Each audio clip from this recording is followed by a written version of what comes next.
Bonsoir Quentin. Bonsoir Emmanuel, bonsoir à tous. Alors tout d'abord, qu'a dit Zelensky aujourd'hui ? Eh bien, Volodymyr Zelensky était à La Haye, aux Pays-Bas, plus précisément à la Cour pénale internationale, juridiction d'ailleurs que l'Ukraine n'a pas ratifiée, comme la Russie. Et dès le début de son discours, Volodymyr Zelensky s'en prend à Vladimir Poutine. Écoutez. Of course, we all want to see different Vladimir here,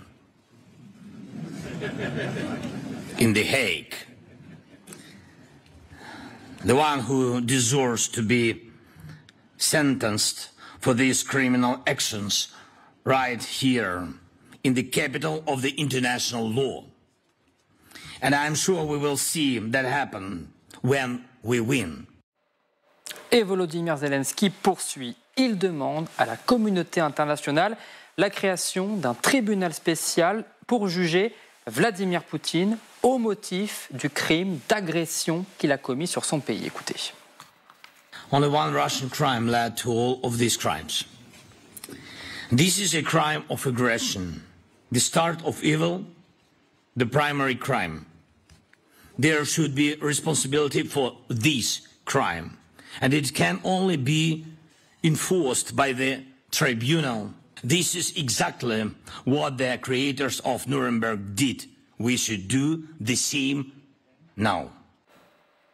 Pour renforcer sa demande, le président ukrainien affirme que la Russie a commis 6139 crimes de guerre simplement au mois d'avril sur des civils, des femmes ou encore des enfants. Alors, un tribunal spécial, pour l'instant, il n'y en a pas, mais la Cour pénale a, elle, lancé une procédure contre Vladimir Poutine. Oui, il y a cette accusation, il y a 2 mois, de la Cour pénale internationale sur la déportation illégale d'enfants. Le président russe est suspecté d'avoir déporté des milliers d'enfants ukrainiens vers la Russie pour un programme d'endoctrinement.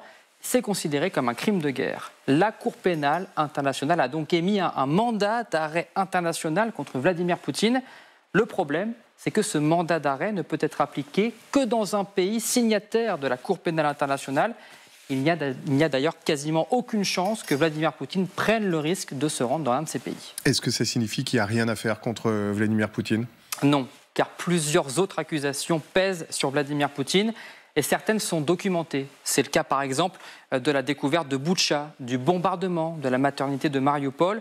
Tout cela peut être considéré comme un crime de guerre selon les textes internationaux qui citent, et ce n'est pas une liste exhaustive, vous allez le voir, la torture ou les traitements inhumains, l'attaque contre des civils, contre des villes et des villages sans objectif militaire, la déportation de populations. Et pour beaucoup de dirigeants occidentaux, Vladimir Poutine a enfreint ces règles. Dès le 10 mars, après le bombardement de la maternité de Mariupol, Pedro Sánchez, le Premier ministre espagnol, est l'un des premiers dirigeants européens à l'évoquer. Les Russes ciblent la société civile de manière indiscriminée, commettant plus que probablement des crimes de guerre. 2 semaines plus tard, après la découverte de Boutcha et ses centaines de civils tués, Joe Biden qualifie Vladimir Poutine de criminel de guerre. Écoutez. You may remember I got criticized for calling Putin a war criminal. Well, the truth of the matter is so it happened to Vuka. This warrants him, he is a war criminal. Et la communauté internationale suit le mouvement juste après. Pour Emmanuel Macron, il y a des indices très clairs de crimes de guerre. Aujourd'hui, les enquêtes sur Boutcha devront déterminer si, au sens juridique et international, ces crimes sont considérés comme des crimes de guerre et si Vladimir Poutine en sera jugé responsable. On entend aussi souvent le mot crime contre l'humanité. Est-ce que le régime de Poutine est accusé de ce crime ? Alors là, c'est plus complexe. Les meurtres de civils, la torture, la déportation d'enfants peuvent être qualifiés de crimes contre l'humanité, mais il faudrait prouver, selon la Cour pénale internationale, qu'il s'agit d'une attaque généralisée et systématique lancée contre toute population civile ayant connaissance de cette attaque. Et c'est le mot systématique qui est important ici. Pour le moment, seule Kamala Harris, la vice-présidente des États-Unis, a évoqué le terme de crime contre l'humanité pour évoquer les actes russes. C'était en février dernier. Écoutez. The United States has formally determined that Russia has committed crimes against humanity. And I say to all those who have perpetrated these crimes, you will be held to account. Pour la Cour pénale internationale, il faudrait donc prouver et convaincre l'ensemble de la communauté internationale que la Russie est coupable de ces crimes contre l'humanité. Cela demande du temps. Écoutez Céline Bardet, justement, juriste, enquêtrice criminelle internationale. S'agissant du crime contre l'humanité, il faut peut-être attendre un peu de pouvoir mieux analyser les exactions qui sont commises sur le territoire ukrainien. D'un point de vue judiciaire, il faut du temps pour analyser les éléments de preuve, et on parle aussi d'un territoire qui est encore en conflit. Donc si on arrive à documenter beaucoup de choses en Ukraine, évidemment, l'analyse de ces éléments-là demande du temps. Vous l'aurez compris, Emmanuel, Vladimir Poutine pourrait un jour se retrouver sur le banc des accusés, mais ce sera très long et très complexe. Merci beaucoup, Quentin. Oui, je me tourne, je vois que vous levez la main, Mariana Perbenessiou, que vous faites partie de ceux qui documentent d'ailleurs ce qui se passe en Ukraine. Et on vous écoute. Alors, merci de m'avoir donné la parole en premier, juste après cet exposé. Cet exposé est merveilleux en ça qu'il montre pourquoi exactement il faut un tribunal spécial. Parce que là, on a passé notre temps à essayer de comprendre des subtilités, mais est-ce que finalement, crime de guerre, pas crime de guerre, ouais, comme si s'il y avait des civils tués et que c'était pas un crime de guerre, comme si ça pouvait aller, comme si la guerre en soi, ça peut aller s'il n'y a pas de crime de guerre, ou si c'est crime de guerre, mais pas crime d'humanité. Or, le problème, il commence avec cette invasion elle-même, en rupture de tout le droit international et en rupture des traités, en violation des traités que la Russie avait signés. Parce que même ce qu'on appelle le crime d'agression, donc exactement, qui fait partie des crimes répertoriés à la Cour pénale internationale. Exactement, ça c'est la première chose. Et par ailleurs, j'aimerais bien qu'on paie attention un tout petit peu à la devise qui était derrière le président ukrainien quand on l'a entendu, pas de paix sans la justice pour l'Ukraine. Il ne faut pas sous-estimer cela. La deuxième chose, je pense que nous avons tort vraiment de se focaliser trop sur Poutine, lui, personnellement, un peu comme on se focalise sur Hitler, lui, en personne, enfin, pendant la Deuxième Guerre mondiale. Pourquoi c'est important de condamner le crime de guerre et tous ceux qui sont coupables de ce crime? Parce qu'il n'y a pas eu que des soldats qui avaient commis des crimes de guerre, il n'y a pas eu que des commandants militaires qui avaient donné des ordres criminels. Mais il y a eu toute cette machine, administration, la machine propagandiste qui avait élaboré avec préméditation ce crime. Et vous imaginez un jour que l'Ukraine signe la paix avec la Russie et que tous ces gens qui sont coupables d'avoir monté la guerre elle-même restent impunis. Mais est-ce que vous pouvez imaginer même la communauté internationale?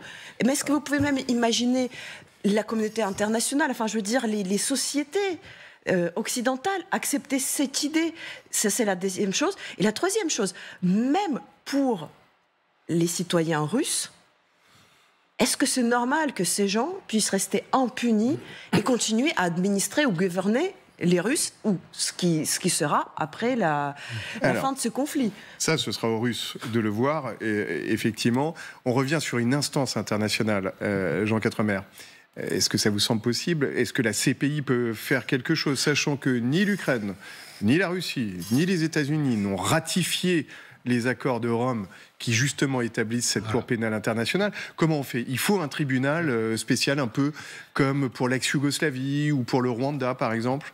Alors c'est vrai qu'on se demande pourquoi l'Ukraine, depuis l'agression du mois de février, n'a pas pris le temps de ratifier le traité de Rome créant la CPI. Alors qu'est-ce qu'a fait l'Ukraine? C'était en 98. Voilà, et donc elle aurait pu le faire depuis un an, parce que depuis un an, je vous signale que quand même l'Ukraine adopte des lois sur loi, pour se mettre en conformité en vue de préparer son adhésion à l'Union européenne. Et là, je ne comprends pas, j'ai pas l'explication pourquoi est-ce que l'Ukraine ne ratifie pas tout de suite le traité de Rome. J'ai une petite idée, parce que je pense pense que des crimes de guerre sont commis des deux côtés et qu'on n'a pas trop envie qu'on aille jeter un œil sur ce que font les troupes ukrainiennes elles-mêmes. C'est important. Laissez-moi terminer. Laissez-moi terminer. Mais après, je termine. Je dis simplement, donc le problème, c'est qu'est-ce qu'a fait l'Ukraine? Elle a trouvé le temps, quand même, de donner un mandat à la CPI pour enquêter sur les crimes de guerre commis sur son territoire par la Russie. Et c'est à partir de ce mandat donné par l'Ukraine que la CPI a commencé à investiguer avec l'aide de l'ensemble des parquets européens qui aident la CPI à enquêter. Alors, quand on dit c'est des arguties, non, c'est du droit. Vous savez, à Nuremberg, si vous avez lu, il y a eu Nuremberg 1, Nuremberg 2. Et c'est très intéressant à voir parce que les juristes ont travaillé pour rétablir ce qu'on appelle des liens de causalité entre les gens qui commettent un crime et les crimes eux-mêmes. Et c'est là que ça devient très compliqué, parce qu'on peut trouver un commandant qui a ordonné un massacre. Par exemple, le lieutenant qui avait ordonné le massacre de My Lai au Vietnam, qui a ordonné à ses troupes de tuer l'ensemble du village, femmes, enfants et vieillards. Mais est-ce que c'est le président américain qui a dit au lieutenant, vous allez massacrer tous les villages où vous soupçonnez qu'il y ait des communistes? Évidemment pas. Donc c'est extrêmement compliqué d'établir un lien de causalité à partir d'un crime de guerre, d'un crime contre l'humanité ou d'un génocide qui peut être commis par un certain nombre de gens, et le pouvoir politique. Alors ce qui est génial dans le cadre, je termine juste pour bien expliquer, dans le cadre de la CPI, si la CPI peut juger le crime d'agression, c'est dedans. Mais elle ne peut juger le crime d'agression qui permet de poursuivre le pouvoir politique. Pourquoi le pouvoir politique? Parce que c'est lui qui maîtrise l'instrument militaire. C'est comme ça qu'on arrivera à avoir Poutine. Mais c'est seulement... On peut le juger que si les deux pays en guerre ont ratifié le traité de Rome créant la Cour pénale internationale, ce qui n'est pas le cas. Et c'est pour ça qu'aujourd'hui, l'Union européenne dit qu'il faut créer un tribunal spécial, juste pas pour juger le crime de guerre, pas le crime de génocide, mais le crime d'agression. Et pourquoi on ne l'a pas encore créé, ce tribunal spécial? Parce que les Européens veulent éviter, et les Américains sont d'accord, veulent éviter de créer une justice des vainqueurs, comme on a fait à Nuremberg ou comme on a fait au Japon.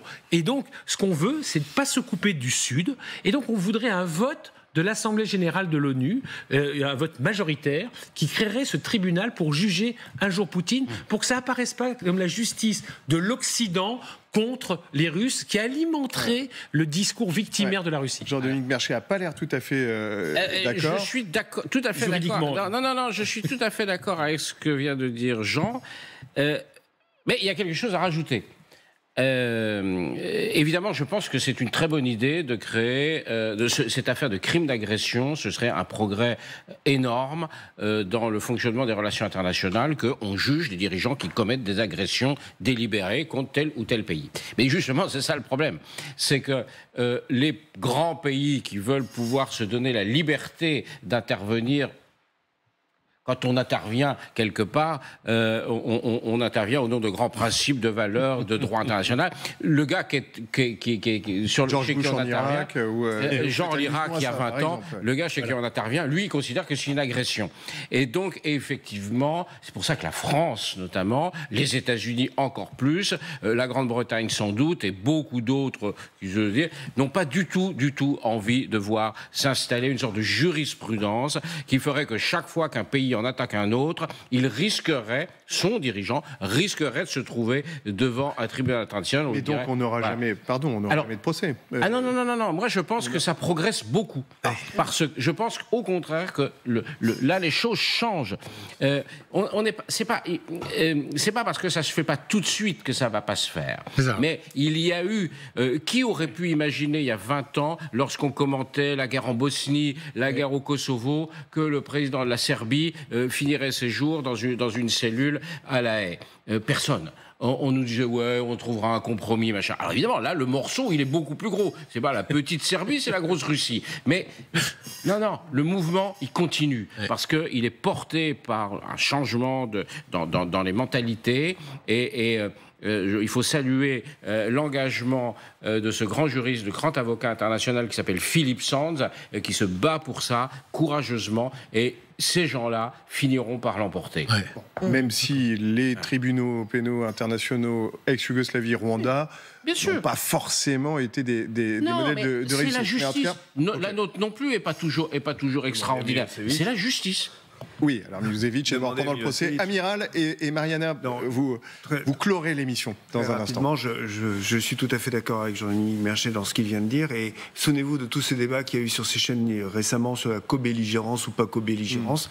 En fait, tout l'argument des nations qui aujourd'hui aident l'Ukraine, c'est que la Russie a attaqué l'Ukraine et que, ce faisant, elle contrevient à la Charte des Nations Unies. Et que notre attaque, notre réponse, elle s'appuie sur la Charte des Nations Unies qui prévoit expressément que quand un pays est attaqué par un autre dans ses frontières reconnues internationalement, tous les autres pays des Nations Unies doivent intervenir à son secours et à son aide. Mais la Russie et la Chine étant dans le Conseil de sécurité des Nations Unies, on sait que tout est bloqué depuis... Non, c'est pas vrai. La preuve, c'est qu'on aide actuellement, sur cette base, l'Ukraine. Par contre, ce que font la Russie et la Chine, c'est qu'elles bloquent l'intervention de casque bleu des Nations Unies, parce qu'effectivement, au Conseil de sécurité des Nations Unies, elles ont le droit de veto. Et Vladimir Poutine est réellement mis en examen par la Cour pénale internationale pour la déportation d'enfants. Il ne peut pas, par exemple, aller en Afrique du Sud. Voilà, ça c'est une réalité. Pour le fameux sommet des BRICS à Durban, le président de la Russie, tout membre du Conseil de sécurité qu'il soit. Alors, en conclusion, Mariana. Très rapidement, avant de passer à la conclusion, avec tout le respect que je porte à Jean Quatremer, on ne peut quand même pas laisser dire que je soupçonne parce qu'il y a des Ukrainiens et des Russes qui commettent des crimes de guerre. Ce sont quand même des accusations très graves, il y a des faits. Donc, parlons factuellement ce qui a été documenté du côté russe et ce qui a été documenté, je ne sais pas, du côté ukrainien, et comparons-le.